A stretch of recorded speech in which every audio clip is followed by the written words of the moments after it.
Good evening, everyone. I am Sheila Gordon, and I'm a student of the Human Ecology Reflective Leadership Studio class taught by Professor Pauline Morin. Today, we're here to interview Dr. Lorraine Maxwel. She's an associate professor, director of graduate studies, and the leader extraordinaire in the College of Human Ecology. Now, I'm going to give you a little bit of overview of the evening's proceedings. First, we'll get a little bit of background on Dr. Maxwel, and then we'll talk to her about her work here in psychology, in particular environmental psychology. Afterwards, we'll take a short break in transmission, and when we come back, we'll talk about Dr. Maxwel's role as co-founder of the very successful peer mentorship program. We'd like to thank you all for coming, and by way of this interview, we hope to showcase the fact that Cornell's College of Human Ecology has been making profound and monumental contributions to the field of human ecology. Let's get started. Now, Dr. Maxwel, my first question to you is, what is your favorite memory from growing up? Oh, wow, my favorite memory. I grew up in New York City, but my father was from Tennessee, but my mother was from Indiana, Fort Wayne, Indiana. And we used to spend our summers in Indiana with my grandparents. And I think those were some of my favorite times. My grandfather brought me a puppy, but my mother and father wouldn't let me bring it back to New York, because then I'd have to walk it or something. So the puppy stayed with my grandfather, but every summer I got to see Lassie, and I'd get to bathe her and help my grandfather in his garden. And so those are some of my favorite times as a child. Sounds good. Lassie, a really nice name. Now, initially you had a degree in city and regional planning, and you worked as a city planner in New Jersey and as a facility planner and a programmer in New York City. You then pursued a PhD in psychology where you focused on environmental psychology. What spurred this career change, and why did you decide to go back to school for psychology? Okay, sure. Excuse me. My undergraduate degree was in history, political science, and I was always interested in cities. I grew up in a city and just was always interested in cities and the history of cities. And so then I thought I would get into, well, how are cities planned? So that's why I got a master's in city and regional planning.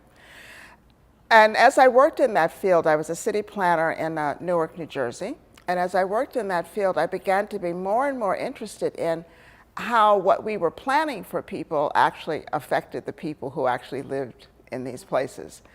And I found out, but I didn't know exactly what I wanted to do. I didn't know if I wanted to help build or what, or design. And then I found out that there was a field that sort of married architecture or design and psychology, and that it actually looked at how cities affect people and affect people's behavior. So I found out that field was called environmental psychology. And that's why I went back to get a PhD, because it seemed like exactly what I wanted to do. And that sounds very interesting, very interesting. Now, let me ask you, how does working in an academic setting differ from working in a professional setting? And how does being a leader differ in those two settings? Oh, wow, yes. When I did work outside of academia for quite a few years before coming to Cornell. And two things, I think, stuck out for me. There's probably quite a few things, but two things especially. One, when I worked at the architectural firm, we worked more in teams, and we were always sort of working together. I was a programmer, facility programmer. I'd interview clients, find out their needs, and then come back and work with designers. And so we were always bouncing ideas off of each other. It was a very open kind of office environment, physically, as well as the way you interacted. You were in the office 5 days a week, unless you were, out with a client. And coming to academia, I was then stuck in my private office. And that was odd to me, because I was used to having, the designer down the hall to go run something past, or another planner. And faculty, are in and out. We're not here every day. And so it was different, very different physically. I'm in my own office, which I appreciate, but it was working very differently. I think also the time frame. In business, you know, architectural firms, they're there to make money. They're there to design things, but they're there to make money too. And so you have to get things done quicker, shall I say, because there's a profit to be made. And in academia, there's no profit.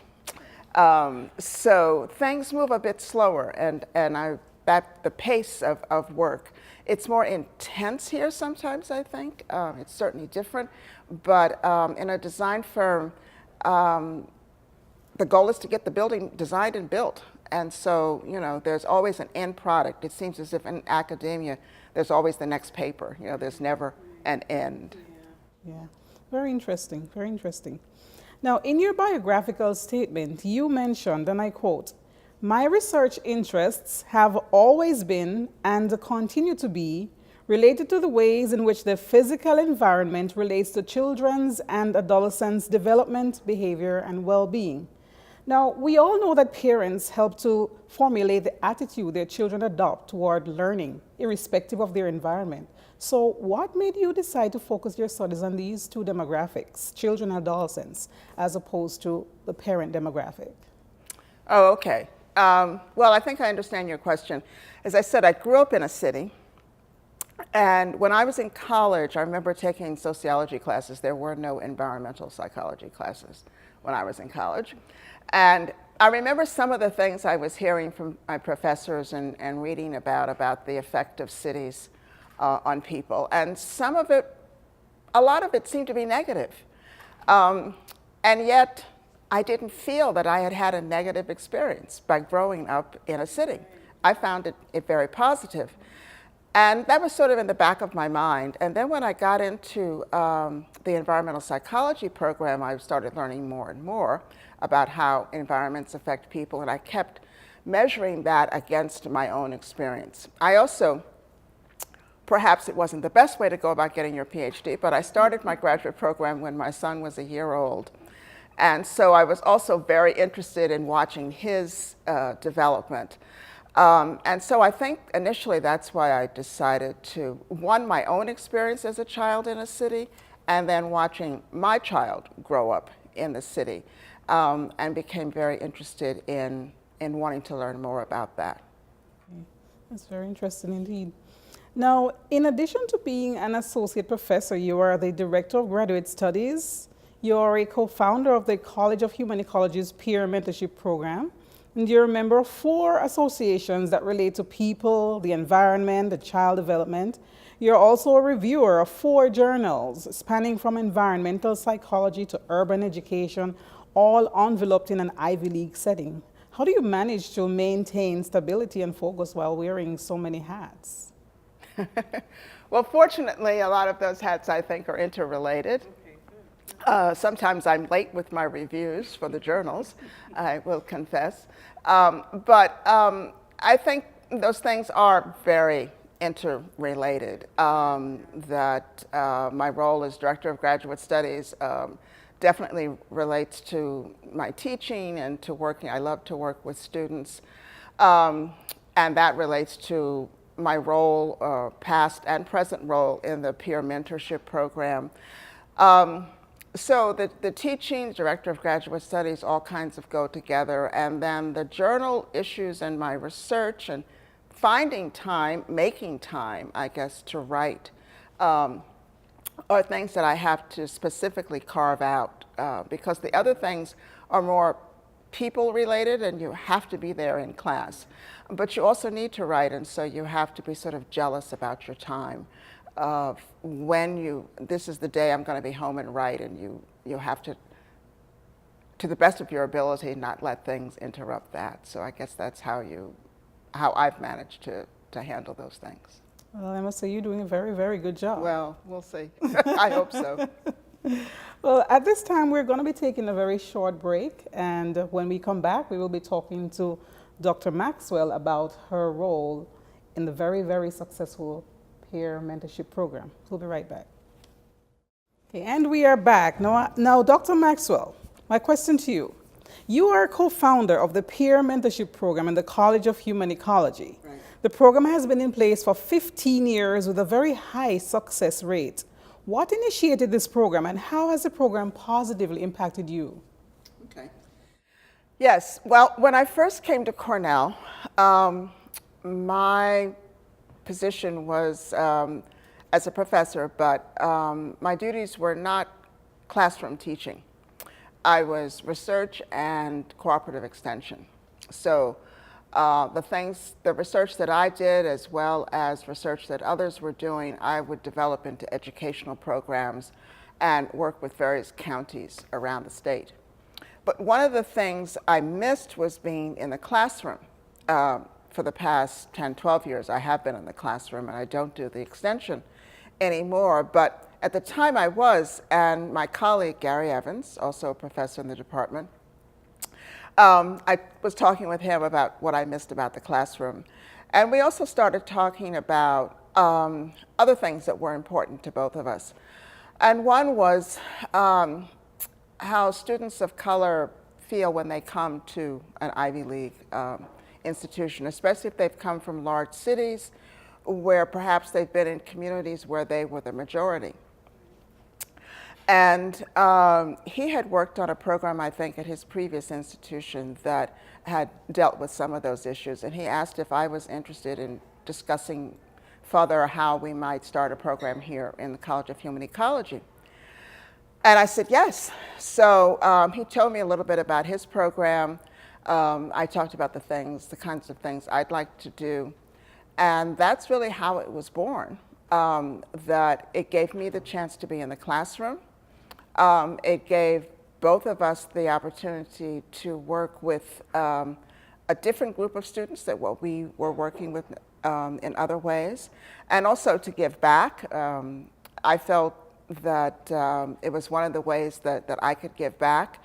One of the things that I think sometimes African American professors may feel, I've talked to a few others about this, is whether we should be at a historically black school, such as Howard or Fisk, and one of the others.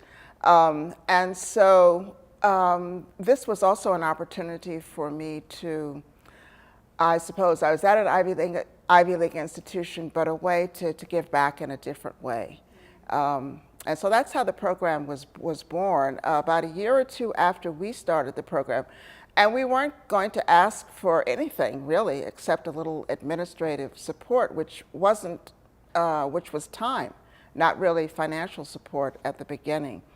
And a few years after we started the program, Verdine Lee, who's now a counselor in our college, she joined us, and the three of us have been doing the program ever since. Awesome. That sounds good. I really like the idea of giving back. That's awesome. Yeah. Okay. Now, as a founder of this program, you obviously realize and support the important role that mentors have on the success and development of students, as well as people in other stages of life. Can you talk a little bit about some of the people who have mentored you and the effects that they have had on your life and career? Wow. Yes, certainly. Well, I guess my first mentor is my mother. I have to say that, and my father too. But certainly my mother. She had always wanted to be a teacher. She went to 2 years of college, but she didn't graduate from college. But she did get to work in the Head Start program as a paraprofessional. She loved working with little children. My inclination was not necessarily to teach 4-year-olds, but that was her inclination. But although I didn't realize it at the time, when I was in college, she wanted me to major in education, and I wanted to be something else. I didn't know what that was, but I wanted to be something else. Part of it came from, at the time, I thought that the only professions that black women went into primarily were teaching and nursing. And so I wanted to break the mold and do something different. And I did for a while. I was a city planner and other things. And so oddly enough, I drifted back, and I was glad that she had the chance to see me here, to see me teach before she died. She came to Ithaca and saw the building and everything. So she was certainly my first mentor in that way. But I think the next person I would count as a mentor was a professor I had at Queens College. She was, I had her for political science. And when I graduated, she hired me as a research assistant. And she was working on the community school movement, which was a movement in the late 60s, early 70s in New York City for local, especially minority communities, to take more control of their schools. And she was studying that phenomenon. She was studying that process of how communities take control of their schools. And she hired me as a research assistant. She also hired people to actually work in the community and be participants in some of the things that she was studying. And I wanted to do that. I wanted to be in the street. I wanted to be in the communities. And she said, no, you're a researcher. And I resented that. I really did. But actually, she was right, because I didn't really know the street. You know, I handled myself in the city, but I didn't really know the street. And so she was right, but I didn't like it at the time.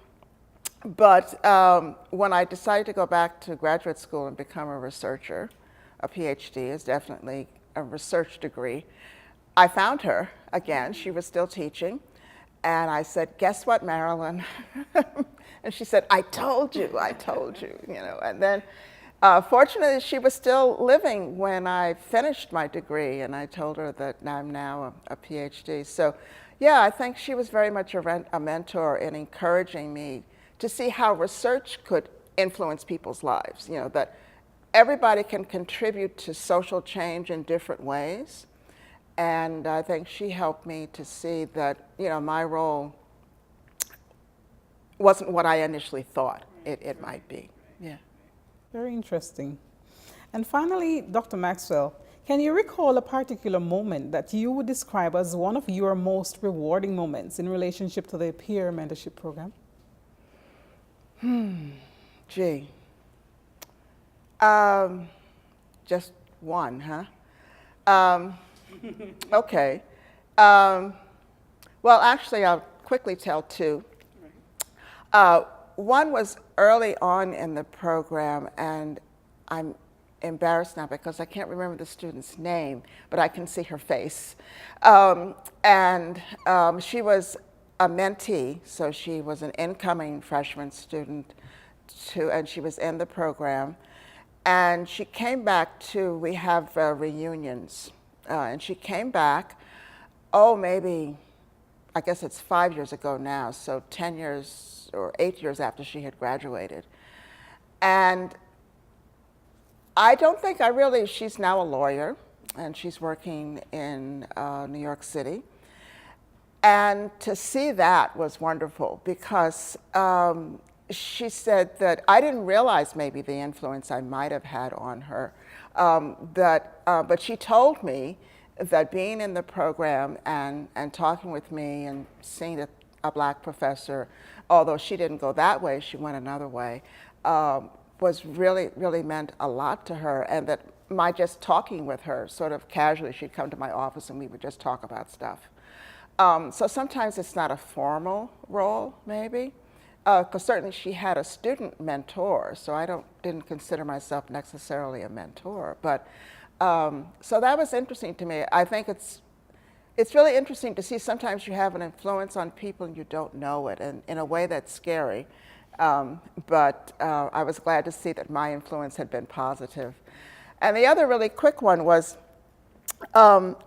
Gary was interested in adding something else to the program, and I thought it was important. We both thought that writing skills are really critical. So the program now has a writing component. And for that reason, we needed a TA to help, you know, with the writing, looking at the papers, assessing the papers that students do. And the first TA that we had, now remember the mentor program, all the students are minority students, African American, Latino, Asian. And the TA was a white graduate student. And I noticed in DEA, my department, and she came to every class, and I noticed that she was very quiet in all of us, and she just sort of sat there. And at the end of the semester, I asked her how she felt being in the room, being in that course, because she was then a minority. Right. And I said, I noticed, she said, I never realized, about some of the things that these students are discussing and she said, it just never dawned on me the experience that they're having here, and it's different from mine. And that has always jumped out at me, that it was just as much an educational experience for her to be silent in a place where other people were talking about things she had no idea were happening. So that is awesome. That is really good. Now, ladies and gentlemen, we have been talking to Dr. Lorraine Maxwel. She's Associate Professor, Director of Graduate Studies, Environmental Psychologist, and co-founder of the very successful College of Human Ecology's Peer Mentorship Program. At this time, we're going to open up the floor for members of the audience to ask some questions. And so, audience, it's your turn to ask questions of Dr. Maxwel. So last year I had the pleasure of being in Reflective Leadership Studio, and you came to speak to us about the peer mentorship program. Right. One of the things that really stuck with me, even to this day, is that you said that really great mentors don't just tell their mentees what to do, but they question them, and through that process of reflecting on the answer to that question, the mentees figure out on their own what they're supposed to do. Right. Can you expound on that a little bit more, please? Okay. Well, I guess an example might be if a student says, you ask them what they've been doing over the past week or the weekend. And they say, they went to the movies, they partied, they went to this bar, they did this, they went whatever. And you also know that they have prelims coming up. And instead of saying, now remember to go study for the prelims, you ask them about their goals. Okay, what would you like how to get in that course, or how important is that course to your ultimate career? And then ask them, how does the partying and these other things fit in with that goal? And then they start to reflect back, oh, okay, I've sort of answered my own question here about that if I want to be successful in this course, I'm going to have to do some other things, of getting them to come up with, they have the answer, but they come up with that answer themselves. So asking a lot of questions. I think that's, yeah, does that help? Yeah. Okay. So, sorry, at the end you were talking about how the TA said she realized realized how other people or minority groups experience college differently than she did, and that was kind of a revelation for her. Yeah. Do you think it's important to kind of spread that message throughout the college, or not just the college, but the university, in order to cater to minorities, allowing them to have, even though it's a different experience, a positive one, by sharing with majority, kind of enlightening them that they're right. Yeah, I think I understand your question. It's kind of a hard thing because for a couple of reasons. One, it takes, for example, the members of the majority community, if you will, who are willing to sit and listen, So this TA had to be there in the class, and she was silent. I think that's the other part of it too. Sometimes it takes being silent to actually hear other people's experiences. While I wish that could happen on a larger scale, you can't force people to hear other people, but maybe if there could just be more opportunities in classes for people to talk more openly about these things. And I think in this case, the minority students felt comfortable to be open because in that room, they were the majority.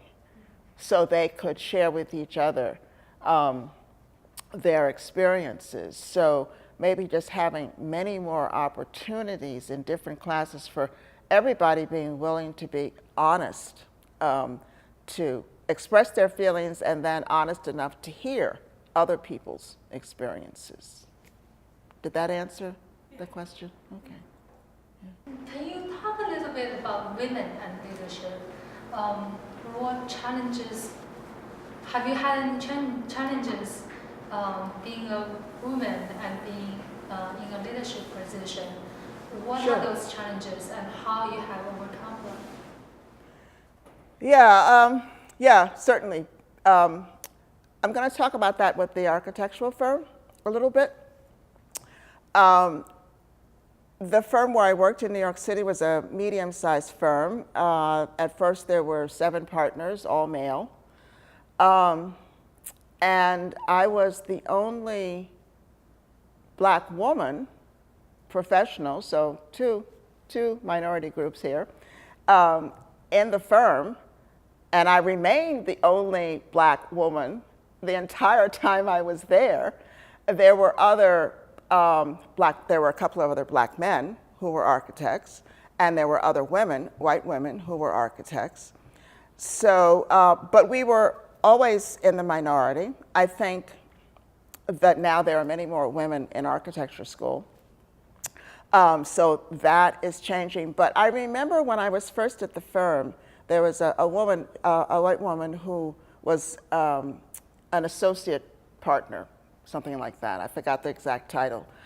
And I was feeling, I don't know, like, I guess, how did I get here? You know, why am I here kind of thing. And she would say that, she said, Lorraine, you and I have to be smart. I mean, otherwise they just would have hired more men, you know, but we must have somehow stood out. And I remember her name was Barbara, so maybe she was another mentor. I remember her saying that I wasn't an architect. I had a degree in city planning, okay? And so I was feeling a little maybe, okay, everybody else here is an architect, which I found out wasn't true, and so I was feeling, well, maybe I don't really belong here. And she said, you bring skills here that other people don't have at all. You know, I had this environmental psychology background. I knew how to interview people and think about space in a different way. And so she said, you bring that and no one else does. So I then began to see myself differently. So I guess for me, I know that the issues of women are important. Somehow for me, the race has always been, well, I guess sometimes it's neck and neck. I'm not sure, you know, which is the more critical issue, being a woman. But sometimes I'm the only one of both. And that's hard sometimes, yeah. Kind of, I guess, a personal question. I read your most recent research paper, and it was talking about how students do better in environments that they think are, that they like more, I guess, if I'm correct. And like the students who were, you know, who liked certain environment, like the cafeteria would do better, didn't do better. Which environment in human ecology do you feel like you're most productive or enjoy the most? Do I most enjoy? Yeah. In VR? Yeah, in VR. I was going to say. Human ecology building. Or anywhere on campus. Well, I mostly write at home. But it's funny, and I would not have thought about myself this way, being such an urban person.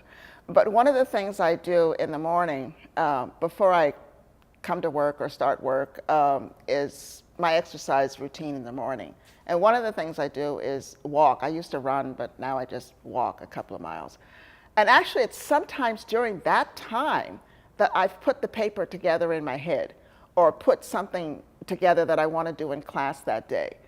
So I never walk with other people. I'm not that kind of exerciser. I don't need a group. But, and so maybe that's the time when I'm most creative. I know that's not responding to what part of this building am I most creative in. But that's true. Sometimes when I'm outside, when I'm walking, I'm the time when I and I can come back or come here and go to class. Yeah. Sorry, I didn't say a part of the building.